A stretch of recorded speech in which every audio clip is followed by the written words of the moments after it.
Oke, selamat berjumpa kembali teman-teman. Assalamualaikum warahmatullahi wabarakatuh. Selamat malam kita semua ya. Semoga kita semua dalam keadaan sehat walafiat. Ya.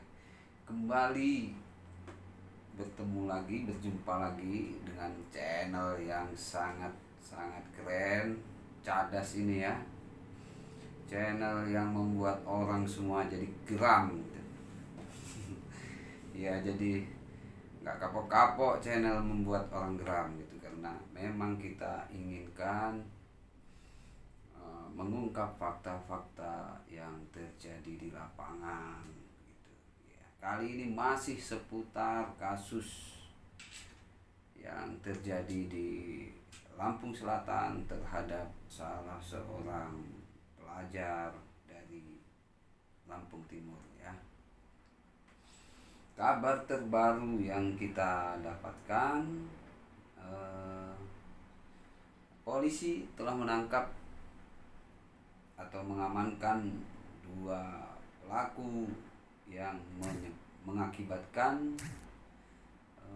adik kita Soleman, warga Gunung Sugih Besar, Kecamatan Sekampung Udik, Lampung Timur, yaitu pelajar di SMK Ma'arif Pugung Raharjo, Kecamatan Sekampung Udik, hingga tewas gitu. Nah, kabar terakhir yang kita dapatkan ya, saya kutip dari rilis ID Lampung ya, dua pengeroyok yang tewaskan pelajar SMK Lamtim ditangkap. Nah, ini dari rilis ini. Jadi Polres Lampung Selatan mengamankan dua tersangka pengeroyok yang menyebabkan tewasnya Soleman, 19 tahun, pelajar SMK Ma'arif Penawaja, Lampung Timur.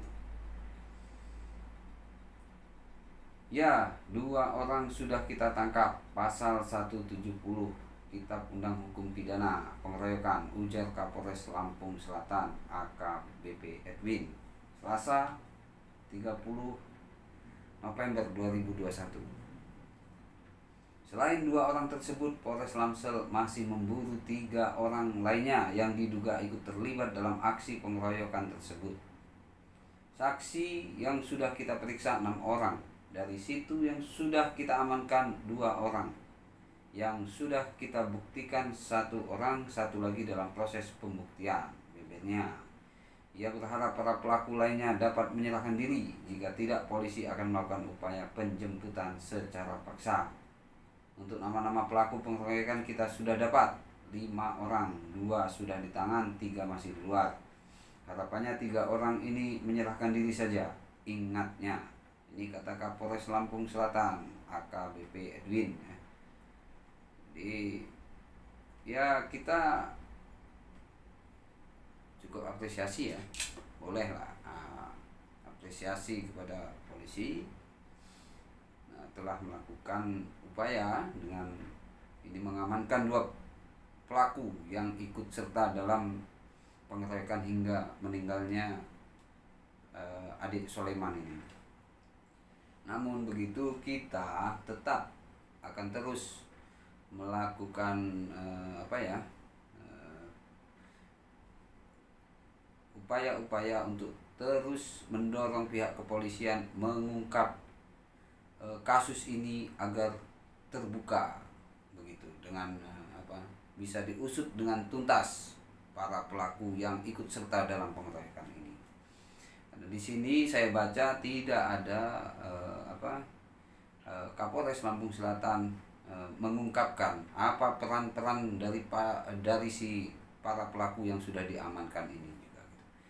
Kita harus pihak penyidik kepolisian Polres Lampung Selatan harus juga terbuka gitu. Jangan sampai nanti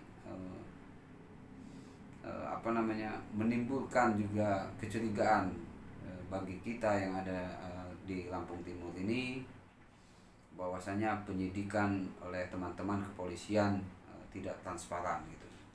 Jadi harus diungkap semua ya, siapa pelaku, perannya seperti apa, seperti itu.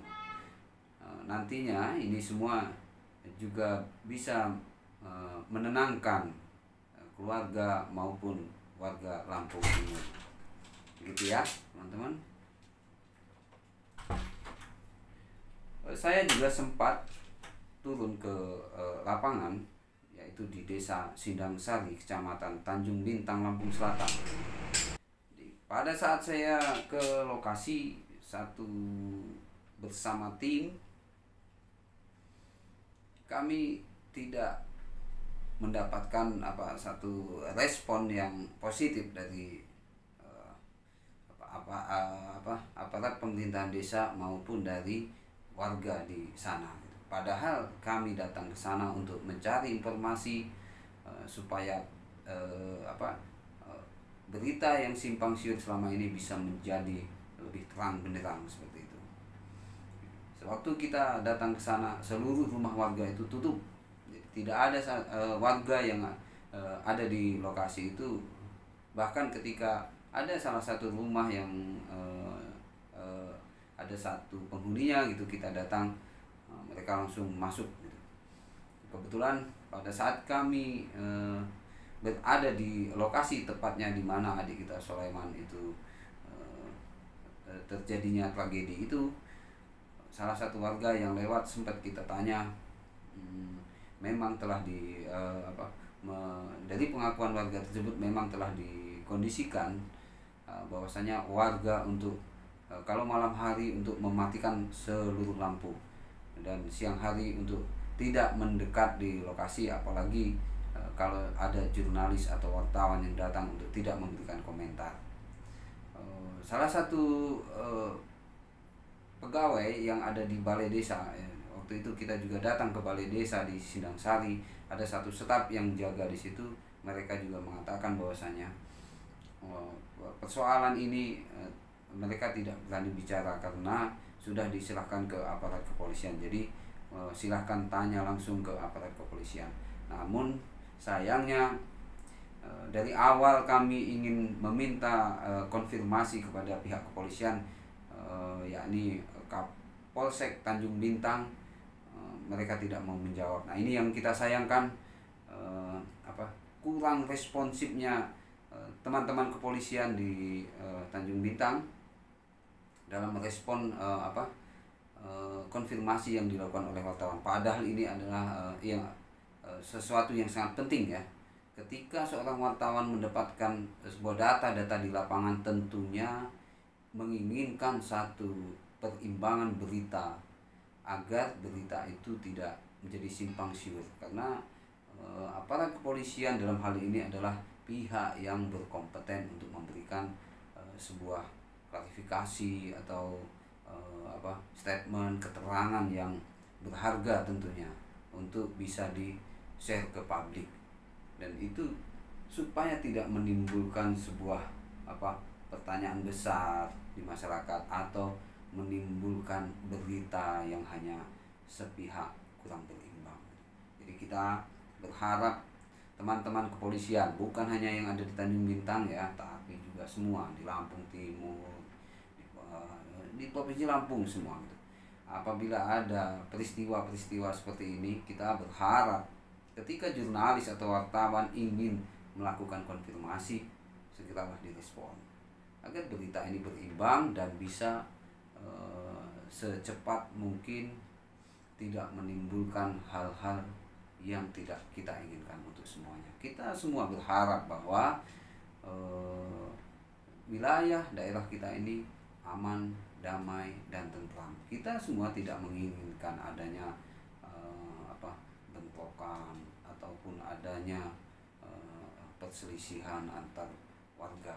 Itu tidak kita inginkan. Nah, untuk itu kita sangat berharap adanya kerjasama yang apik antara yang sinergi antara kepolisian, tokoh masyarakat, jurnalis. Jurnalis ini juga sangat penting ya, karena jurnalis inilah yang sangat cepat memberikan informasi terupdate ya ke masyarakat gitu.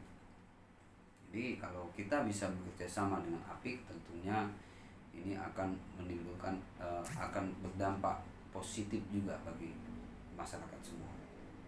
Nah, kembali saya persoalan tadi, ketika kita itu turun di lapangan, di Sindang Sari, desa Sindang Sari sendiri itu, saya juga sudah berkeliling di lokasi di mana tempat adik Soleman ini terjadinya peristiwa itu ya. Semua rumah kita kelilingin itu semua tutup, tidak ada rumah yang terbuka, juga tidak ada orang satupun. Nah, ini juga menimbulkan pertanyaan bagi kita, kenapa kok sampai seperti ini. Lalu saya juga meminta konfirmasi ke beberapa orang-orang terdekat korban, seperti orang tuanya, gurunya, juga tempat dia biasa nongkrong bersama ibunya. Ibunya ini bekerja sebagai buruh harian untuk mengupas singkong. Nah, si adik kita Soleman ini kadang-kadang sering membantu. Saya juga waktu itu sempat bertanya kepada beberapa ibu-ibu yang ada di situ, apakah benar si Soleman ini sering membantu? Iya, dia sering di sini. Kalau dia sudah pulang sekolah, dia langsung ke situ. Ini tempat duduknya, dia membantu ibunya mengupas singkong itu di sini. Apakah dia tidak malu? Dia kan seorang bujang. Iya, dia tidak malu, bahkan dia sering seharian full gitu. Kadang-kadang sampai habis maghrib mau isya itu baru pulang. Isya habis sebelum sholat isya baru pulang dengan ibunya gitu. Nah, setelah dia PKL, barulah pekerjaannya di situ digantikan oleh ayahnya, Pak Hasan ini. Nah, teman-teman, ini sudah ada berita terbaru bahwasanya 2 orang sudah ditangkap. Namun begitu, kami tetap akan terus mengawal kasus ini supaya kasus ini bisa dibongkar dengan tuntas ya, tentunya jangan ada yang ditutup-tutupi. Kita juga minta kepada teman-teman kepolisian supaya membuka peran-peran dari para pelaku yang mengakibatkan adik kita ini tewas. Lalu ada satu persoalan juga tentang adanya dugaan tindak pidana upaya pencurian ya, yang akan dilakukan, yang katanya akan dilakukan oleh adik kita almarhum Soleman dan kedua rekannya. Kita juga meminta kepada teman-teman untuk dibuktikan dengan jelas. Kita berharap kepada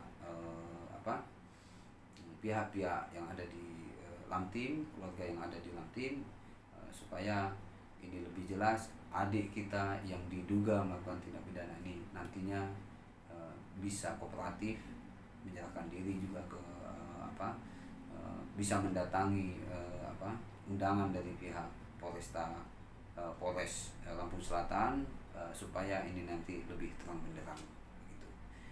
Mudah-mudahan secepatnya ini bisa diselesaikan kasus ini dan tidak menimbulkan sesuatu yang lebih berdampak lebih besar tentunya. Begitu rekan-rekan, kabar terbaru ini ya, ini sebuah pembelajaran bagi kita semua, bagi jurnalis, bagi masyarakat, juga bagi teman-teman kepolisian tentunya. Ya. Terakhir saya sampaikan itu sekali lagi kepada teman-teman kepolisian bahwasanya kami para pekerja jurnalis tentunya menginginkan suatu kerjasama yang sinergi, yang apik gitu, antara kami dan pihak kepolisian, supaya nanti kedepannya ini tidak terjadi lagi hal-hal yang tidak kita inginkan. Oke, terima kasih buat teman-teman semua.